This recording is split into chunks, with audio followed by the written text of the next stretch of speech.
Hey, what's up, boys? It's Juno. I want to talk about a few things with you. Alright, so first off, what am I doing? I'm sitting here looking at a scene from a film called Dr. Zhivago by David Lean, starring Omar Sharif, as you see, and the titular character here, Yuri Zhivago. So, what's the film about? Alright, the film is about this poet's chaotic life through the Russian Revolution and World War One,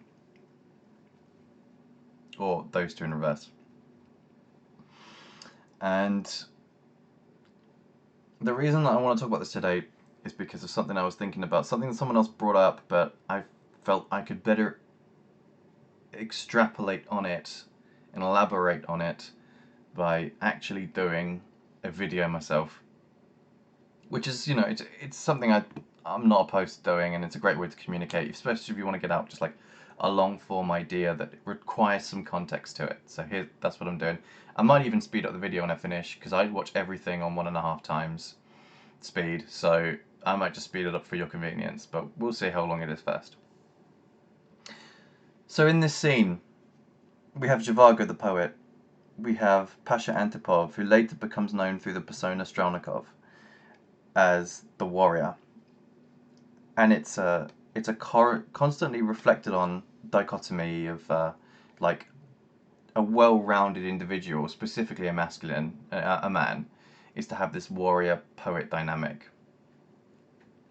And in this scene, they're discussing. Well, actually, it's an interrogation.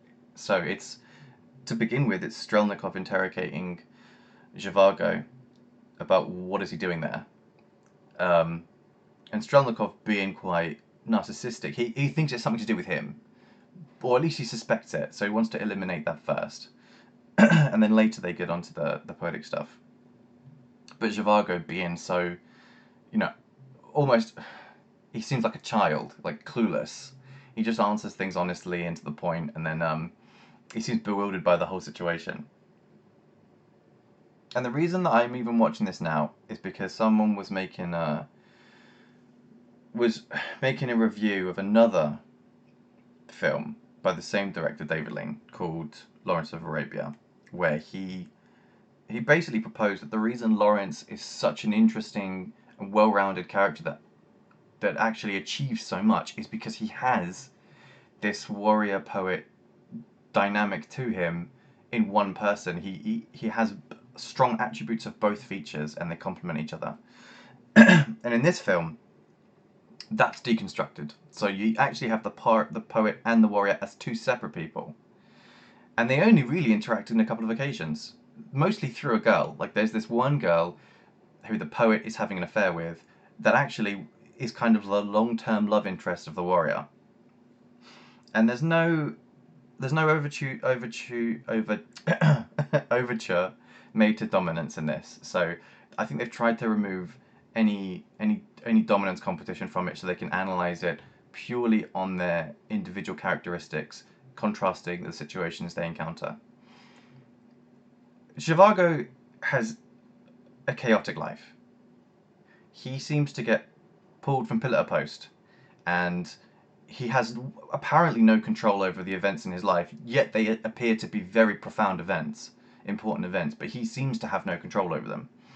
Strelnikov, on the other hand, for the one or two reports we get of him, and from what we see, he actually is the assertive force in his life. He is also involved in dramatic events, but that's because he pushes himself into them, actually repeatedly sort of tempting fate or making things happen. So, why is this interesting? I think it's interesting for me. I mean, there's a lot I could go into in my beliefs about what what directs our behavior, what makes us act in certain ways, how we perceive the world, and what influences us. But I think it's very important here to address like what can we do about it? What ideals should we be striving for, and how do we approach them? And as I said before, in Lawrence of Arabia, the ideals are encapsulated in a single person. So there's balance. There's balance and there's focus, and he's able to achieve a lot. In this film, the balance is gone. The features are split. The features of one well-rounded man are split between two people, and that leaves them both in constant chaos and misdirection in their own lives. And they obviously still achieve notoriety. The raw talent is still there in both of them, but they're never able to counteract it in any way. So there's no definition to it. It just is sporadic. And for Zhivago, it's, you know, he experiences everything through emotion. Everything is emotive to him, and so he appears to have this great depth of character. However, he never is able to assert his will on the world in any way. And you know, I don't know if that's because he genuinely can't or because he's choosing not to, but it appears that he doesn't have the wherewithal to direct it regardless. But people yet are drawn to him. You know, these people are magnetized into his life. Things are magnetized towards him merely because of the qualities he clearly does have. You know, he's an intellectual. He's compassionate, and he's prepared to get involved in stuff. I guess to a certain degree. He doesn't choose to, but he's always the right person for the job when it comes up. Strelnikov, on the other hand, actually in a lot of the situations, he appears like the person who shouldn't be getting involved, yet he does throughout the film. And he pushes himself constantly into bad situations. And in the development of the character, again, as we see him here, we follow Zhivago throughout his entire journey, seeing the gradual development. But Strelnikov, we're only given snapshots of at certain points, so maybe to highlight how emphatic and exaggerated the changes really are. Like, they are huge changes. Just because we've been put on the boil with Zhivago shouldn't undermine the fact that these are huge things going on. And while we may be acclimatizing with Zhivago constantly, so it feels like a contingent narrative that has very little change in it, Strelnikov there as a mirror for him shows no, actually huge things are happening, and the people involved in the stories are being changed in fundamentally massive ways. And so I hope that gives you at least one element as to why I think that's what the vision here is to show us, maybe in the writer as well, is to kind of show us what is sort of wrong with lacking that ideal or not reaching that ideal of the, yeah, I know it's kind of cringe to say because it feels so old hat and so out of touch and irrelevant, but this idea of having the convergence of the warrior and the poet in a single person, that it does bring balance to them, and it gives them the choice to be assertive, not merely feeling he has to rise to every dominance challenge and every challenge to his worldview or anything like that. You know, it's tempered. The poet is tempered by the warrior, in that the warrior is able to put things into reality, but the poet gives him the humanity to do it correctly and to understand others, but to also be analytical about it at the same time. It's a very interesting concept, and I'm glad it's explored in this. And I suppose one of the reasons that I wanted to even do this video was to talk about art itself as a scope for focusing your consciousness on a specific subject. I know that art is functional for a lot of reasons, but I had a discussion recently with someone, and they weren't sure if they could ever classify any art as negative, unnecessary, or be able to dismiss it in any way. And I thought it was a really strong argument. I thought it was quite interesting because anyone who kind of wants to align themselves with having intelligence at all kind of never wants to cast art out for any reason, because even though it's hard to sometimes synchronize with art, it's hard to always understand it and be empathic towards it, because it does sometimes seem either just pointless or art for art's sake, so it seems like an expression of elitism without really actually having a positive message or any important message. Don't get me wrong, not all important messages have to be positive. You can have some negative messages that actually just need to be explored. They need to be understood fully, because they do play a role in life regardless of the moral implication of them. They need to be known as factors that have to be calculated for, even just to be avoided. But the knowledge of them has to be present. So I'm happy to say that not all of it has to be positive, but it all has to be significant. And that's again where we came back to this discussion, this idea that is there some art that you should be able to dismiss, you should be able to censor in some way, or at least cast it out as not being productive. And that I think absolutely you can. Without seeming anti-intellectual, I think you can say that if art is there to communicate something, then that communication has to be somewhat worthwhile. Because if someone was going to communicate with you to scam you or to lie to you, you know, one, you'd rather not hear it, but two, you'd want to be aware of it so you knew to ignore it, so you knew not to engage with it and not take it at face value, and to just understand the dilemma and the threat involved in that communication. I know it sounds exaggerated, and don't get me wrong, it's not like I can't hear myself, but that's actually what's at stake. If you're willing to suffer fools in that way, you have to expect at some point that they're going to attempt that strategy.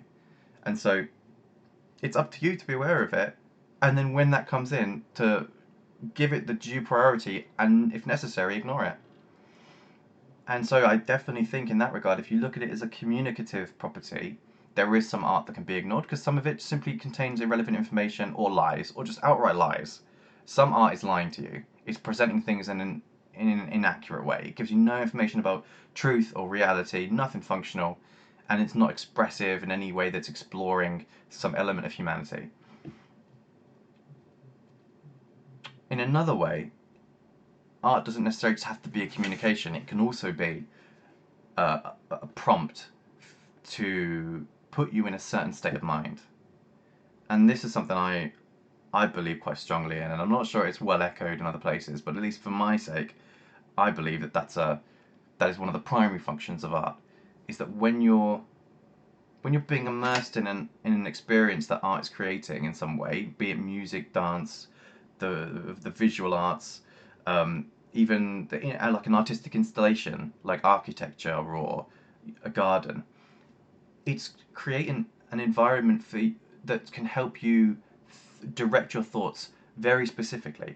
And I always understand it that there are some scenarios that I can go into where my thoughts are better facilitated. So, for example, when I take a bath, I always feel like I think easier, like the thoughts come through just clearer, less complicated, less distracted. Things just appear to be more straightforward.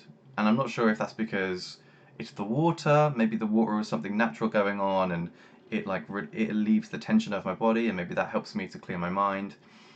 I don't know if it's meditative in quality because it's warm and perhaps it's putting you in like a safe, like an umbilical space. like a Yeah, maybe that's something to do with it. But I definitely believe that if I want to have like certain types of thoughts, I can surround myself with certain expressions, artistic expressions, that help develop those thoughts, help incubate those thoughts in the right way. And obviously, you could do that for emotions. I understand there's people like, well, certain types of music can make you feel a certain way, or watching something make you feel a certain way. Documentaries can be very powerful in that way, and they can present you with a very specific narrative, and then you can feel a certain way about something. And a good story will do the same. And I agree, and I think it's being put into that state of mind that helps develop your thinking in that regard more.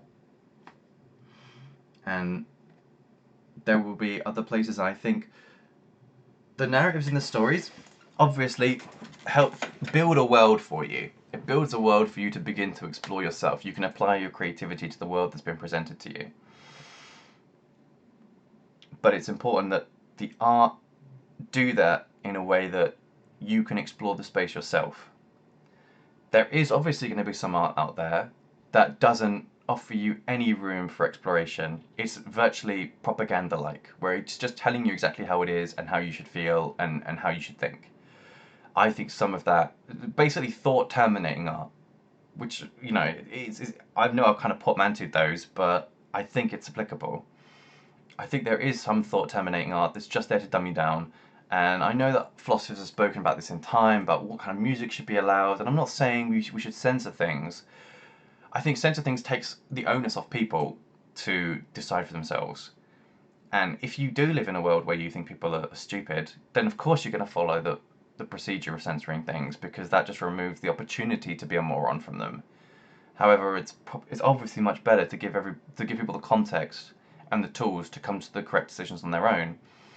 And I'm not going to say for a moment that there's a diversity of correct decisions. I don't think so at all. I think the vast majority of us share a lot of similarities, so that solutions to our problems should virtually all be the same, or very similar too, if we are also similar in being. But art is a huge part of that. it's a great way to have a world built for you or to focus your mind in a certain way. It's clearly a pivotal point in culture. Art is a pivotal point in culture, just as much as tradition, in providing you with a framework to address yourself and to understand the world that's specific to your makeup, to your build, and to your genealogy. Especially drawing on the experiences of people before you, so you're able to add on. You're not starting from scratch. You're able to develop a shorthand for complexity early on, which just allows you to grow even further. So, I do think there is some art that should be ignored, absolutely. And I don't think I'm going to be like, that's the end of the conversation. I think maybe there's some more that could be said, that maybe there's some things I haven't explored yet. Totally open to it. But that was just some of my thoughts. I think the warrior poet is definitely the archetypal way to go on becoming like a good man, on becoming a fulfilled whole individual of a man that is able to live up to a man's ability. And I do think this specific scene is a great example, maybe even the pinnacle of the film, to be honest. It is the climax of the character's development, where he's able to look in the mirror and it helps him understand what's going on, even though he's bewildered by it at first. It does put the rest of the film into context, and I think it's a great piece of art, and it's a great addition to the culture to help us understand ourselves and to understand why it is that this dichotomy is really necessary in individuals, even of great talent, because it has its own properties that exist because of it, because of that conjoined nature. It is able to have an emergent property from it that you wouldn't have without. Alright, well, tell me what you guys think. Let me know. Thanks very much for listening.